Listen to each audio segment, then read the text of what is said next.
Rohingya मुसलमानों को, बांग्लादेशी रोहिंग्याओं को दिल्ली में बसाने की केंद्र सरकार की एक साजिश कल सामने आई, जिसमें बहुत स्पष्ट तौर पे समझ में आया। क्योंकि कल सुबह मैंने पहले अखबार में एक रिपोर्ट देखी कि केंद्र सरकार रोहिंग्याओं को यहां पर एनडीएमसी के बनाए हुए फ्लैट देने जा रही है। उसके थोड़ी देर बाद केंद्रीय शहरी आवास मंत्री हरदीप सिंह पुरी जी का ट्वीट देखे जिसमें उन्होंने उस पूरे डिसीजन को बहुत तारीफ करते हुए पूरा क्रेडिट लिया कि हमारी सरकार बहुत अच्छा काम कर रही है, केंद्र सरकार। उसके बाद जब मीडिया में ये पूरा मसला उठा तो भारतीय जनता पार्टी भी बैकफुट पे आई और केंद्र सरकार भी बैकफुट पे आई। लेकिन मैंने इस बीच अधिकारियों से पता किया, क्योंकि मेरी भी नॉलेज में नहीं था इस तरह का कोई डिसीजन हो रहा है। मुझे भी आश्चर्यजनक लगा कि दिल्ली में रोहिंग्याओं को फ्लैट दिए जाने की योजना बन गई। ना मुख्यमंत्री जी को पता, मेरे पास गृह विभाग का चार्ज है दिल्ली के गृह मंत्री को नहीं पता, दिल्ली के मुख्यमंत्री को नहीं पता, और अखबारों से पता चल रहा है कि यहां पर रोहिंग्याओं को फ्लैट्स देने की योजना चल रही है। मुझे भी आश्चर्य हुआ कि ये कैसे हो सकता है। मैंने नीचे ऑफिसर्स से पूछा तो पता चला कि कुछ मीटिंग्स हुई थी जिसमें सेंट्रल गवर्नमेंट के ऑफिसर्स थे। सेंट्रल गवर्नमेंट के ऑफिसर्स की तरफ से रिक्वेस्ट भी आई हुई थी और उन सब को डिस्कस करने के लिए मीटिंग्स हुई थी। उसमें कुछ निर्णय लिए गए थे। मैंने जब डिटेल्स मांगे कि क्या निर्णय थे, कैसे थे, फाइल देखी तो समझ में आया कि बाकायदा केंद्र सरकार की मंजूरी के लिए बिना, और उस फाइल में लिखा हुआ था कि सीधे सीएस के थ्रू इन डिसीजंस को लेके इंप्लीमेंट कराने के लिए केंद्र सरकार की मंजूरी के लिए एलजी साहब के पास में भेजा जा रहा है। मुझे लगा कि पूरी तरह से दिल्ली की चुनी हुई सरकार से छिपा के, दिल्ली के मुख्यमंत्री से छिपा के, दिल्ली के गृह मंत्री से छिपा के ये साजिश क्यों की जा रही है। इस पर जब मैंने भी बयान दिया, अपना स्टेटमेंट दिया, तो उसके बाद केंद्र सरकार फिर थोड़ा बैकफुट पे आके केंद्रीय गृह मंत्रालय ने एक बयान जारी किया कि नहीं साहब, हमारा स्टैंड तो ये है।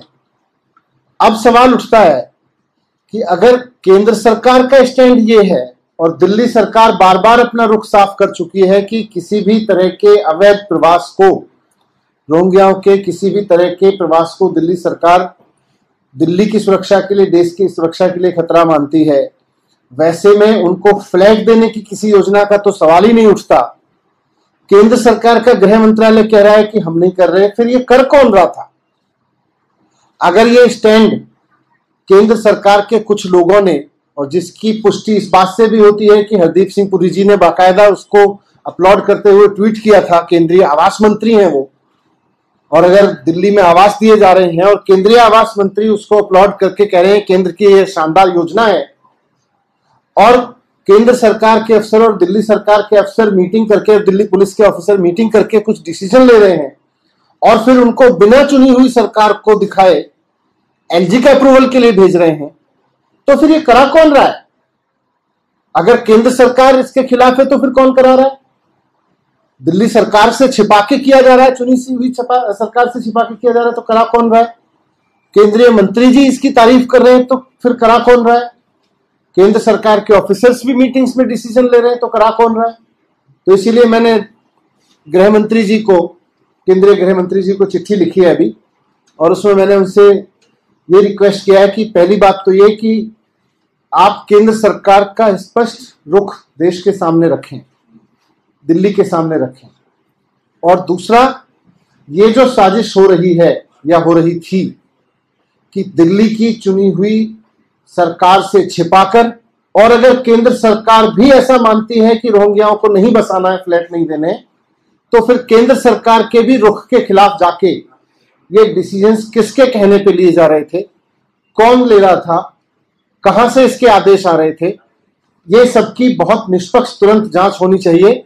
और जो भी लोग अगर केंद्र सरकार के रुख के खिलाफ जा रहे थे तो केंद्र सरकार के रुख के खिलाफ, और दिल्ली की सरकार से चुनी हुई सरकार से छिपा के डिसीजन लेना चाह रहे थे, तो उनके खिलाफ सख्त कार्रवाई होनी चाहिए। ये मैंने केंद्रीय गृह मंत्री जी को अभी चिट्ठी लिखी। मनीष जी, डिविजनल कमिश्नर ने ये तैयार किया था, प्रस्ताव किया था कि उनको यहाँ से शिफ्ट करके और पथरवाला में रखा जाए, और चीफ सेक्रेटरी ने उसको पास किया। उससे पहले ये एसडीएम के लेवल पे भी ये तैयार हुआ था कि उनका क्या विकल्प है, कहाँ पे रखा जाए। इस पूरी प्रक्रिया में कहीं से भी दिल्ली सरकार को लूप में नहीं। मैं इसलिए बोल रहा हूँ कि फिर दिल्ली सरकार दिल्ली के मंत्रियों से नहीं पूछ रहे, मुख्यमंत्री से डिस्कस नहीं कर रहे, अचानक कोई एफआरआरओ की चिट्ठी आती है, उसके बेस पे एनडीएमसी को लिख देते हैं। फिर एक केंद्र के मंत्री जी कहते हैं, आवास मंत्री हैं, जो कि हाँ बहुत बढ़िया है, फ्लैट दिए, आवास दिए जा रहे हैं, हम अपने तारीफ करते हैं सरकार की। फिर जब हम कहते हैं भाई चुनी हुई सरकार को तो पता ही नहीं है, पूछ ही नहीं रहे, फिर गृह मंत्रालय कहता है हमें भी नहीं पता, या हम ऐसा नहीं चाह रहे। तो फिर ये साजिश क्या हुई है, किसने की है, और किसके कहने पे की है, कौन लोग ये डिसीजन ले रहे थे, क्यों ले रहे थे? दिल्ली गवर्नमेंट के जो होम डिपार्टमेंट के सेक्रेटरी हैं, उनके वो भी लूप में थे, वो भी आप। मैं वही पूछ रहा हूं ना कि जब केंद्र सरकार भी कह रही है, अगर केंद्र सरकार का ये रुख है, पहले तो केंद्र सरकार अपना रुख स्पष्ट करे, और फिर मैं तो स्पष्ट रूप से लिख के दे रहा हूं। सर, आप ये जो फ्लैट वाली योजना है, इसके विरोध में है, या फिर ये रोहिंग्या ही दिल्ली में नहीं होने चाहिए, आप इसके विरोध में है? नीति और विचारधारा क्या है? नीति और विचारधारा इस रूप में स्पष्ट है कि रोहिंग्याओं को किसी भी तरह के स्थायी निवास के लिए, क्योंकि अगर कोई भी इलीगल माइग्रेंट है या इलीगल ऑक्यूपेंट है और वो देश की नीतियों के खिलाफ देश में रह रहा है, तो उसके खिलाफ तो केंद्र सरकार को एक्शन लेना चाहिए। लेकिन